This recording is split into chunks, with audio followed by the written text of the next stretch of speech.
What is up, guys? Welcome back to another brand new video, and today we're going to be talking about if Milwaukee has kicked Snap-on's ass. That clock keeps ticking like a metronome, and my thoughts keep telling me to get me home, but my balls keep telling me to let me just let me That clock keeps ticking like a metronome, and my thoughts keep telling me to get me home, but my balls keep telling me to let me just let me That clock keeps ticking like a metronome, and my thoughts keep telling me to get me home, but my balls keep telling me to let me fuck all that shit, just let me.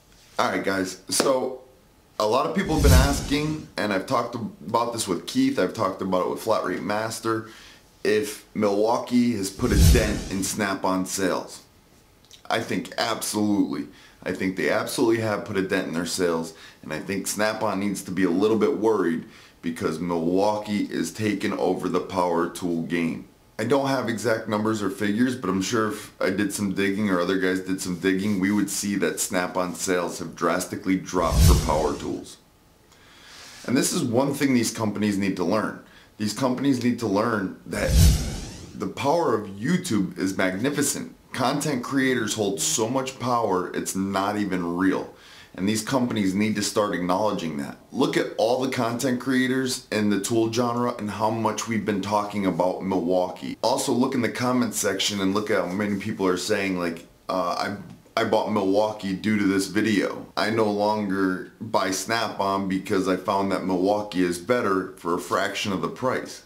At least half off, you know? Like, these companies really need to start acknowledging that. And that the crazy part is commercials cost a fortune to run. And not too many tool companies run legitimate commercials on television. Snap-on used to. It would be way, way cheaper for these companies to send us stuff, review it, and get their product out that way. Hypothetically, Milwaukee per se.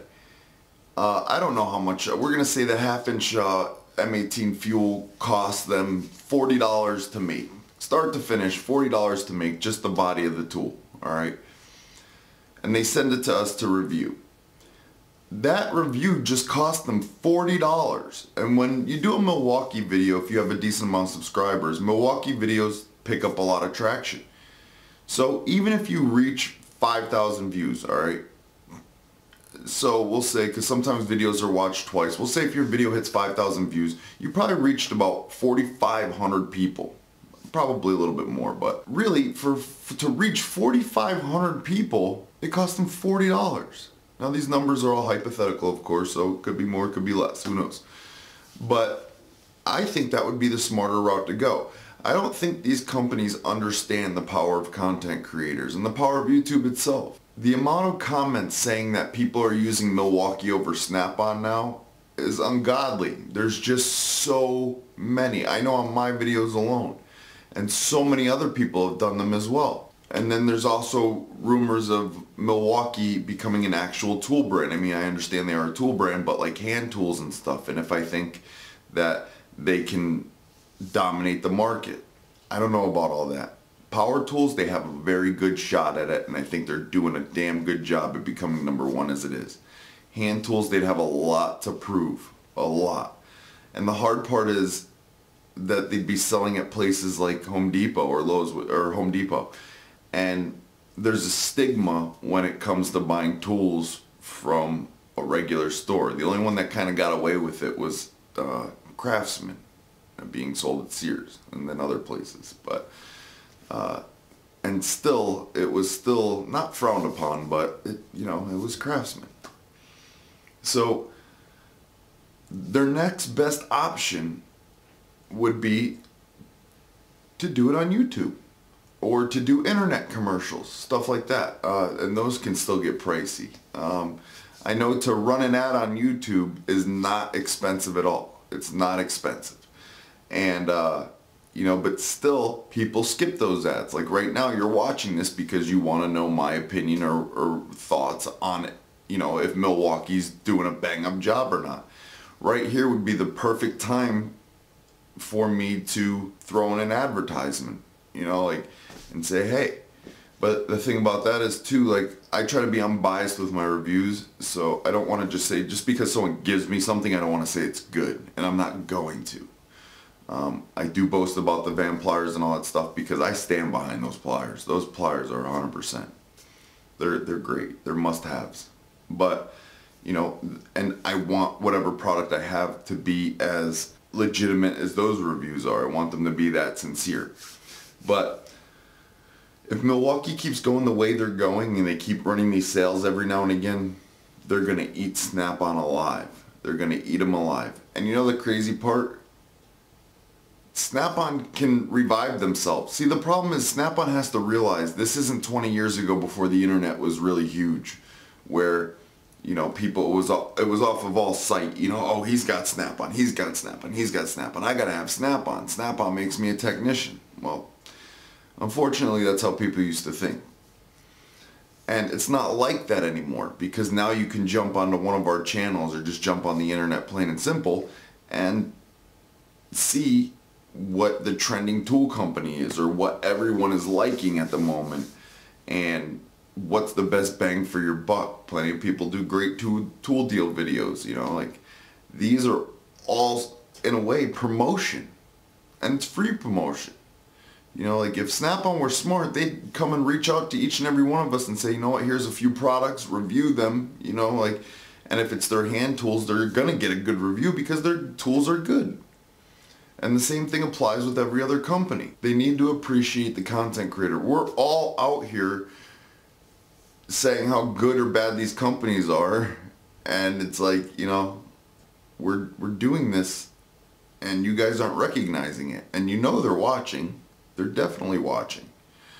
If you don't think for a second that there's not someone from the Snap-on corporation that doesn't scan through YouTube to see these videos, you're crazy. I mean, Joel got asked to have asked to take a video down, you know, like, so someone's definitely watching. Bottom line here is that if you get enough people and the right people to back your product, you can sell it like wildfire. It all depends on who's promoting that product, what type of product it is, and if that product is actually good or not. Those three factors, price point as well, of course, but those four factors are very important. Very, very important. You know, it doesn't matter who you are on YouTube. If you're giving your reviews and giving your opinions, I'm not saying you should be compensated for it, but they should recognize it, you know, and want to further their business and further, you know, like get their products out there. They should want to contact us, you know, because it's coming to the point now where they're going to need us, because I think they said it's proven now that YouTube is more watched than cable television. That's insane. So again, a spot on cable television that's actually going to get watched is expensive. It's astronomical, the cost to run a legitimate commercial. Snap-on, here's a set of wrenches. Probably cost them $50 to make that set of wrenches. They sell them for $450, you know. That $50 might have just made a bunch of sales. I mean, this right here is to all the other content creators that do tool reviews. How many guys in your comment sections have said, I'm going to get this, or I just bought this based on your review, or I did this?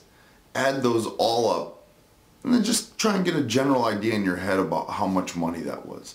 And then maybe try and add up all of us together, and then think about how much money that is. That's a lot of money. You know, some damage can be done.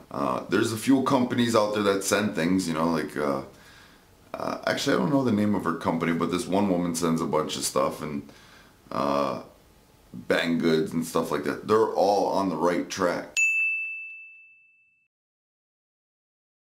They're all on the right track. Those no-code jump starters, sold a bunch of those.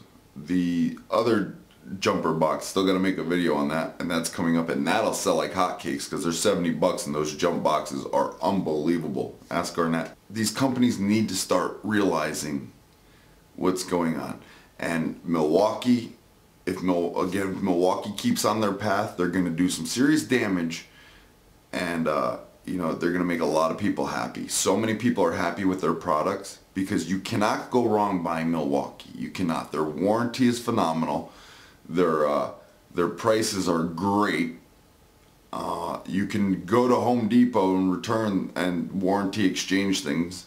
You don't have to just go to their website or whatever. Now, with that being said, I don't know if it's not bought from Home Depot. I think it has to be bought from Home Depot to obviously return it there. But everything I've heard or people say that the return policy is a cinch and they honor it. There's none of this back and forth.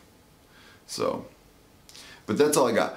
Guys, leave your comments, leave your thoughts in the comment section below. I really, really want to talk about this. You guys know I respond to almost all my comments as much as I get a chance. And let me know what you guys think. Do you think it's a good idea? Do you think it's a bad idea? You know, like, let me know what you think.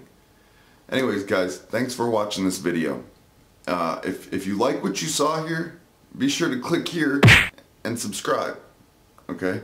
If you want to watch some more of my videos, click here and watch some more of my videos.